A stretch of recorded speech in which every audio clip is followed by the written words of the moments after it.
Praise lord. దేవుని నామానికి వందనాలు తెలియజేస్తున్నాను. ఈరోజు ఒక విలువైన మాటను ముందు తెలియచేయాలని ఆశిస్తున్నాను. మాట ఏంటంటే, చాలామంది కృంగిపోయిన స్థితిలో జీవిస్తూ ఉంటారు కదా, చాలామంది బాధల్లో జీవిస్తూ ఉంటారు కదా, చాలామందికి ఓదార్పు లేక చాలామంది ఒంటరి స్థితిలో బ్రతుకుతూ ఉంటారు కదా.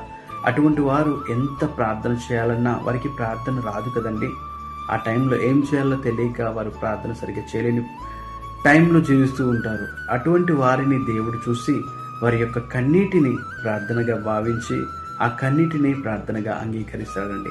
ఎందుకంటే ఈ రోజుల్లో నిజమైన దేవుడు మన గొప్ప యేసయ్య మాత్రమే అండి.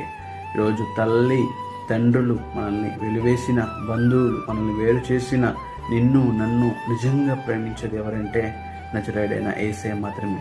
ఆయన మాత్రమే నీ హృదయ వాంఛలను ఎరిగినవాడు. ఆయన మాత్రమే నీ హృదయ రహస్యాలను ఎరిగినవాడు.